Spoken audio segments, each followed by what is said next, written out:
Hello, hello, hello, hello. This is Tony with the Widest Simple Guy coming to you with S.S.P, Simple Success Principles on reading. Yes, we are moving right along. In this episode, I'm going to be reading another chapter, and then I'm going to be talking about another skill that we can add to our reading. So, what I'm going to do is I'm going to get into this reading right away so that we can work on this skill. We're going to probably be doing a two-part here. And so, because I want to talk about something on the backside, and it's going to take a little time for me to talk about it. So, let's get into our reading. Glasses, yay! Highlighter, ink pen. Remember, if you think it, ink it. Highlighter, if you need to highlight anything, just highlight it out. And, glasses, if you need glasses, but if you got 20/20 vision and, or you're like Superman, you got x ray vision, then you don't need glasses. You can just look right through this or look right into this. So let's get into this reading of this chapter. We're at chapter number 10. Yay! High five, high five, high five. Chapter number 10. Okay, it says dinner at Rainwater. He said, I can't believe how the skyline has changed in only 10 years. I commented as we exited the freeway towards downtown San Diego. And the traffic, he chimed in.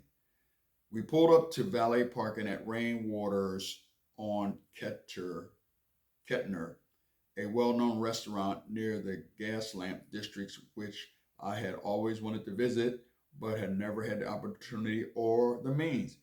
After we were seated, Eric chose a nice bottle of Stag's Leap Cabernet, which we sipped while waiting for our steaks to arrive. I read our book today, I started with a laugh. Oh, yeah, which one? Failure Your Way to Success, I responded. And what did you think? Honestly, I liked it. He smiled and looked truly pleased as the waiter placed our steaks in front of us. Did you discover any clues, anything that might explain why this is happening? Perhaps, from what I can tell, virtually everything in our lives has been identical. We were both born on the same day to the same parents, and we have an older brother named Carl. We grew up in the same neighborhood, went to the same schools, had the same teachers. We worked the same jobs during high school, and we both sold suits at Dublin's Clothing for men's during college. Then something happened. What do you mean something happened? He asked. All the experiences you wrote about in your book were identical to mine. That is, right up until the job at the clothing store. I responded, it's at that point that things change somehow. What changed? Well, back in the book, you mentioned an encounter you had with the district manager, a guy named Harold. Do you remember? Do I remember? How could I forget? That's the day that changed my life, he exclaimed. That's the problem. That day never happened to me. What do you mean? How can a day not happen? Of course, that day happened. It just didn't happen the same way for me as it did for you. You mean to say that you don't remember the conversation with Harold that day? He asked incredulously. Honestly, I couldn't begin to tell you a single thing Harold said, I replied. Wow. Then maybe we need, then maybe that's where we need to start. Okay. There's a couple words in here. One was incredulously. Okay, I think what that means is he really inquisitively, he wanted to know more. How, like he was kind of like taken by surprise that he didn't remember. He remembered everything except for that little block of time in their lives. Okay, and commented means uh, he just added to the conversation. He was just commenting on how some things are going along. Well, I just wanted to get this reading in, and then I wanted to talk about a skill, another skill. Repeat and recall. Remember, number one was listen and learn. Number two was repeat and recall. Number three was visualize and understand. And number four was consistent practice. And so now we got skill number two. We talked about listening and learning. Okay. And now I want to talk about number two, repeat and recall. It says, repeat the words you hear and listen to you saying the words so that you can remember them. It's okay to ask for help if you do not understand.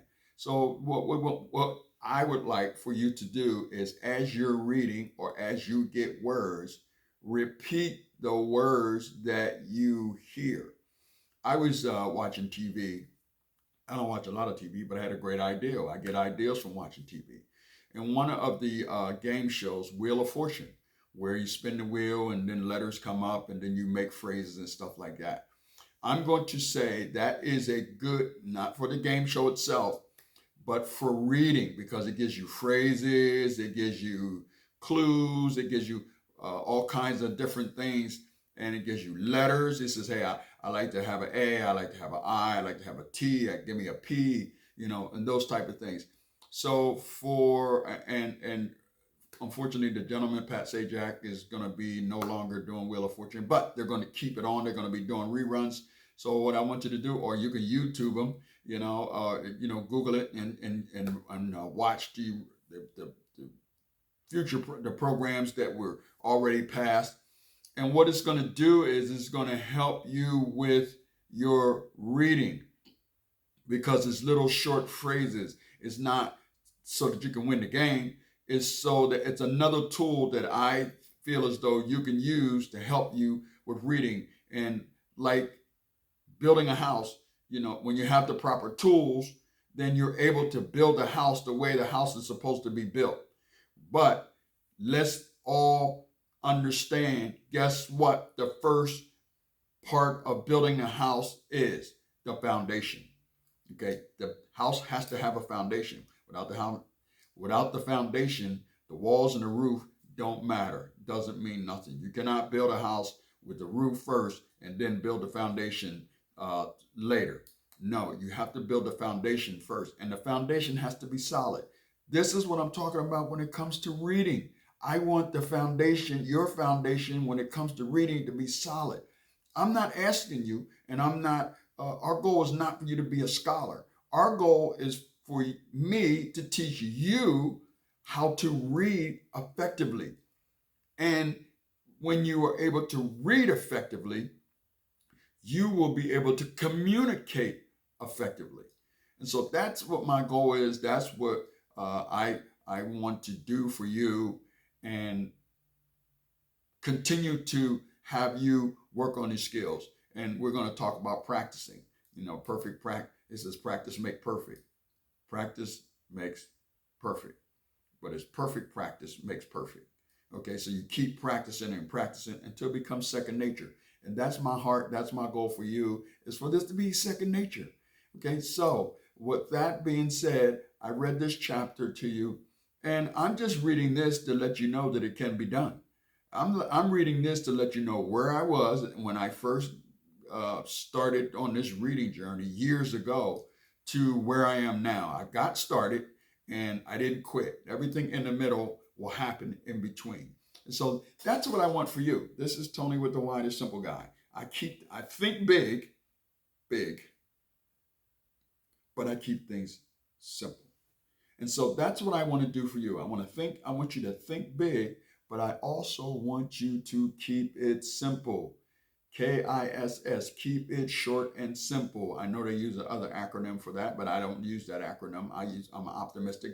I'm a hopeless optimistic. I'm not a pessimistic. So I say keep it short and simple, or they say keep it simple, sweetie. They have to, it says, here's a quote: you should always make your words sweet, because you never know when you might have to eat them. And reading, the words are sweet. And so you're eating good words. And I'm going to talk a little bit about that in my next episode. You see how when I get tongue tied, I just slow things down. That's what I want you to do when it comes to reading. When you get stumped with some words, okay, when in doubt, sound it out. That's what my teacher used to teach me. Okay, my third grade teacher said, when in doubt, sound it out. Break it down, sound it out. Okay, if you have any questions, you have any challenges, I gave you my email address. You have my YouTube channel, sign on. You can comment, you can like, you can not like, you can tell me what I need to do different in order for me to make this effective for you to be the reader that God desires for you to be. So, with that being said, I'm signing off now. This is Tony with the Why, the Simple Guy, saying, dream big, because you will never be bigger than your dreams. And if you desire to become a great leader or a good leader or a leader, Tony with the Why, the Simple Guy, can help you become the best reader that you can be. Take care. Talk with you later. TTFN. That means ta-ta for now.